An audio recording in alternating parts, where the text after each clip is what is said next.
Hello everyone, welcome to my channel. So in this video students, we are going to start the next topic, that is microsporogenesis. Very important topic. बच्चे last video में हम structure of microsporangium discuss कर चुके थे और structure of anther discuss कर चुके थे, मतलब मेल रिप्रोडक्टिव यूनिट के बारे में हमने बात कर ली थी. अब हम करने वाले हैं very important topic, that is microsporogenesis. देखो व्हाट इज माइक्रोस्पोरोजेनेसिस, पहले तो ये जान लेना जरूरी है. तो माइक्रोस्पोरोजेनेसिस आपका वो प्रोसेस है जिसके अंदर माइक्रोस्पोर बनते हैं. किससे बनते हैं? From the PMC, that is pollen mother cell से. किस प्रोसेस से बनते हैं? By the process of meiosis, that is reductional division. तो process of formation of microspore from the pollen mother cell, कोई मदर सेल तो होगा ना, उसी के अंदर मियोसिस होगी, तब जाके क्या बना? माइक्रोस्पोर बना. Then that process is known as microsporogenesis. तो ये बात लिख लेते हैं, इसकी डेफिनेशन.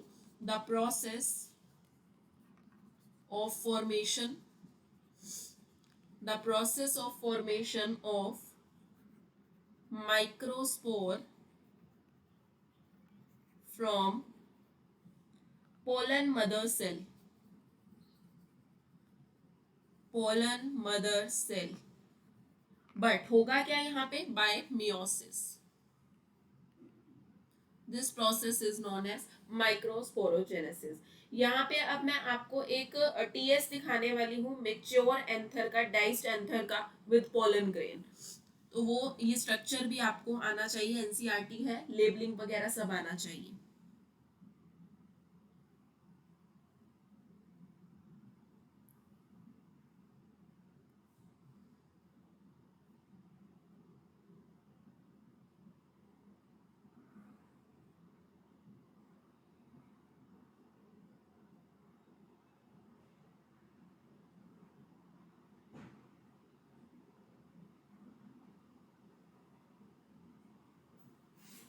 ये एनसीईआरटी में इसका प्रॉपर डायग्राम बना हुआ है. आपको इसकी लेबलिंग वगैरह सब कुछ पता होनी चाहिए. मेन यहाँ पे इंपॉर्टेंट लेबलिंग ही है.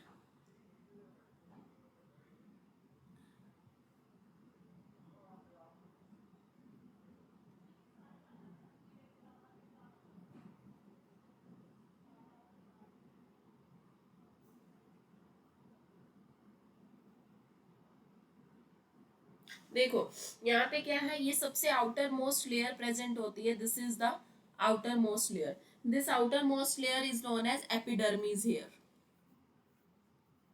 एपिडर्मिस.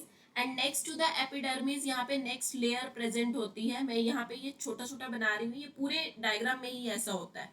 तो ये नेक्स्ट लेयर होती है यहाँ पे, दिस इज द एंडोथीशियम. ये इसका टीएस सेक्शन है, ट्रांसफर सेक्शन है आपका. और ये देखो बीच में जो यहाँ पे प्रेजेंट होता है ना, group of cell, this is connective tissue, connective tissue.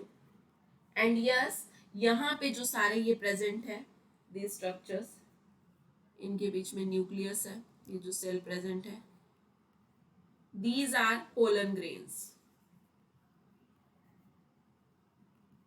Pollen grains. ठीक है. और ये इनका डाइसेंस दिखा रखा है कि कैसे ये रिलीज हो रहे हैं यहाँ पे. ठीक है. So this is the just TS of mature diced anther with pollen grains. ठीक है. नेक्स्ट अब हम बात करते हैं इसी में ही, माइक्रोस्पोरोजेनेसिस के प्रोसेस में ही, जो हमारा स्पोरोजीनियस टिश्यू होता है. पिछले लेक्चर में हमने बात की थी स्पोरोजीनियस टिश्यू की, जो माइक्रोस्पोरेंजियम के सेंटर में होता है, जहाँ पे बहुत सारे सिमिलर सेल कॉम्पैक्टली अरेंज हो जाते हैं, they form the sporogenous cells. तो जो स्पोरोजीनियस टिश्यू होता है ना माइक्रोस्पोरेंजियम के अंदर, वो उसके पास एक ऐसा पोटेंशियल होता है कि वो काम करता है पीएमसी की तरह, पोलन मदर सेल की तरह, या हम बोल सकते हैं माइक्रोस्पोर मदर सेल की तरह यहाँ पे वो काम करता है, स्पोरोजीनियस टिश्यू. और फिर इस पीएमसी की, पोलन मदर सेल की, आपकी मियोसिस हो जाती है. और मियोसिस होने के बाद ये क्लस्टर ऑफ 4 सेल बना देता है. It forms cluster of 4 cells. और इन क्लस्टर्स को, 4 सेल का क्लस्टर बना यहाँ पे, और इसको बोलते हो microspore tetrad. This is known as microspore tetrad. और मेच्योरिटी होने पे जो एंथर होता है वो डिहाइड्रेट हो जाता है, वाटर लॉस हो जाता है उसमें से, और ये माइक्रोस्पोर आपके सेपरेट हो जाते हैं एक दूसरे से, and after separation they form what, they form pollen grains with two layered wall structure. ये माइक्रोस्पोर जब मेच्योरिटी होती है तो मेच्योरिटी के टाइम पे एंथर्स की क्या हो जाती है, एंथर डिहाइड्रेट हो जाता है, ये डिहाइड्रेट हो गया, और माइक्रोस्पोर जो आपके होते हैं ये एक दूसरे से सेपरेट हो जाते हैं, and after separation they form pollen grains. इन्होंने क्या बना दिया, पोलन ग्रेन्स बना दिया, और ये पोलन ग्रेन का अब टू लेयर्ड वॉल स्ट्रक्चर होता है, to layered wall structure, outer layer and inner layer. जो आउटर वाली लेयर होती है वो हार्ड होती है एंड उसको बोला जाता है एक्साइन, और जो इनर वाली लेयर होती है आपकी वो ज्यादा हार्ड नहीं होती एंड उसको बोला जाता है intine. Outer layer is exine which is very hard in nature, and inner वाली इंटाइन होती है। तो अब हम इसी पोलन ग्रेन के स्ट्रक्चर के बारे में डिस्कस करने वाले हैं।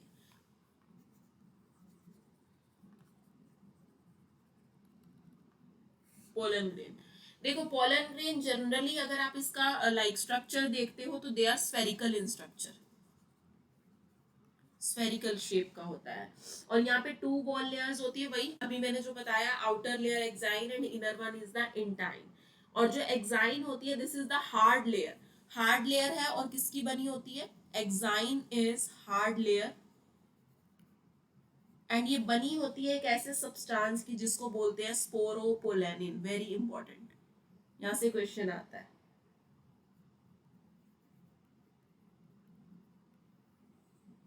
This is made up of sporopollenin, ठीक है।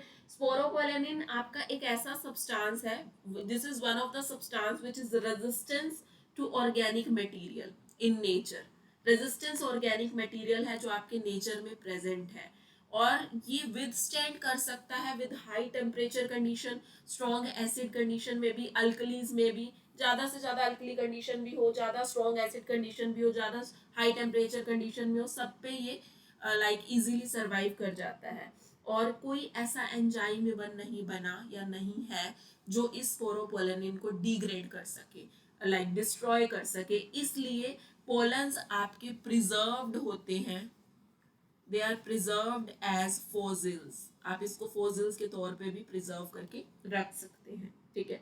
और इनर लेयर की बात करते हैं, ये तो आउटर लेयर का बात हो गया सारा, इनर लेयर की बात करते हैं तो इनर लेयर को आप क्या बोलते हो, इंटाइन बोलते हो, और इंटाइन आपकी बनी होती है सेलुलोज एंड पेक्टिन की, ये ध्यान में रखना है, ठीक है। उसके बाद एक्साइन जो आपका होता है ना, उसके पास ना एक छोटा सा अपर्चर प्रेजेंट होता है, ओपनिंग टाइप प्रेजेंट होती है जहां पे स्पोरोपोलेनिन एब्सेंट होता है, एंड उस अपर्चर को बोलते हो germ pore, this is germ pore, यहां स्पोरोपोलेनिन एब्सेंट होता है,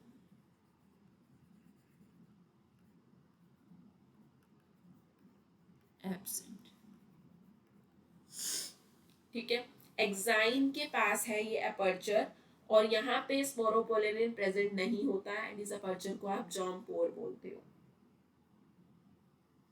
नेक्स्ट बात करते हैं, जो हमारा न्यूली डिफरेंशिएटेड पोलन ग्रेन होता है, जो लाइक डिवाइड करके प्रॉपर फंक्शन अटेन कर रहा है, न्यूली डिफरेंशिएटेड पोलन ग्रेन, उसके सेंटर में न्यूक्लियस होता है एंड उसका साइटोप्लाज्म डेंस होता है, एंड पोलन ग्रेन ही आपका फर्स्ट सेल है of male gametophyte. So you can write this line, this is also important. Pollen grain is the first cell of a male gametophyte.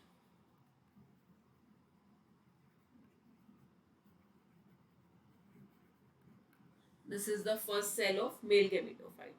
हमारा फिर protoplast size में increase करता है, fluid material जो होता है, माइटोटिकली डिवाइड करता है, एंड डिवाइड करने के बाद दो सेल कंडीशन बन जाती है, टू अनइक्वल सेल कंडीशन बन जाती है, एक बिगर वाला एक स्मॉलर वाला, एंड बिगर वन को आप बोलते हो वेजिटेटिव सेल, और स्मॉलर वाले को आप बोलते हो जनरेटिव सेल। ये आपको अभी डायग्राम के थ्रू में दिखाती हूँ।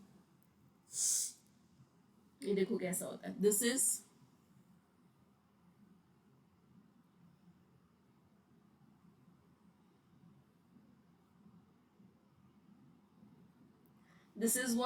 PMC, that is pollen mother cell, या आप इसको माइक्रोस्पोर भी बोल सकते हो। ठीक है, इसकी क्या हुई, मियोसिस, मियोसिस हो गई। मियोसिस होने के बाद आपका माइक्रोस्पोर टेट्राड बना।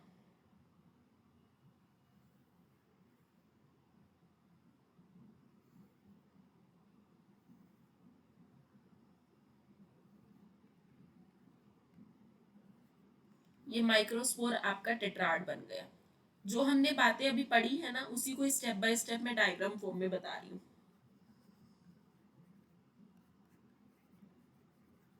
माइक्रोस्पोर टेट्राड, ठीक है। अब ये टेट्राड बनने के बाद मैंने तुम्हें बोला था कि ये माइक्रोस्पोर जो आपके होते हैं ये सेपरेट हो जाते हैं मेच्योर होने पे। तो ये देखो ये सेपरेट हो गए, ठीक है। तो ये माइक्रोस्पोर सेपरेटेड। अब देखो क्या होगा, ये आपका जो मैंने दिखाया है ना, ये एनलार्ज व्यू दिखाया है जो आपको उसका पोलन ग्रेन टेट्राड का। अब नेक्स्ट जो आपको दिखा रही हूँ ना, वो मैं स्टेजेस ऑफ माइक्रोस्पोर दिखा रही हूँ जो मेच्योर हो रही है इनटू द पोलन ग्रेन। ये अब नेक्स्ट वाला माइक्रोस्पोर की स्टेजेस दिखाऊंगी जो मेच्योर हो रही है पोलन ग्रेन के अंदर। तो पहले तो वही, ठीक है। अब यहाँ पे क्या हुआ, ये देखो वैक्यूल की फॉर्मेशन होने लग जाती है।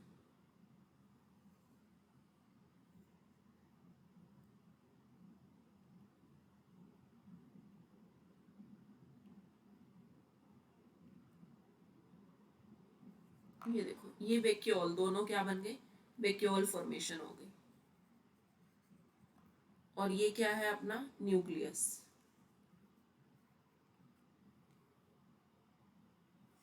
ठीक है, उसके बाद नेक्स्ट देखो,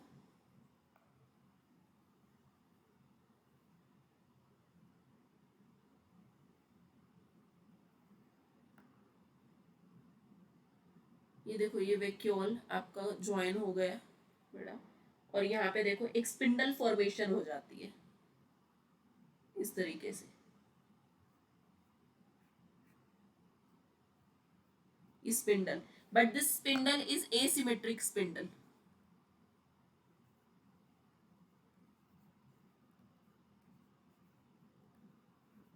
this is asymmetric spindle. And ये बनने के बाद स्पिंडल ही तो डिवाइड करेगा ना, ये बनने के बाद नेक्स्ट देखो क्या होता है,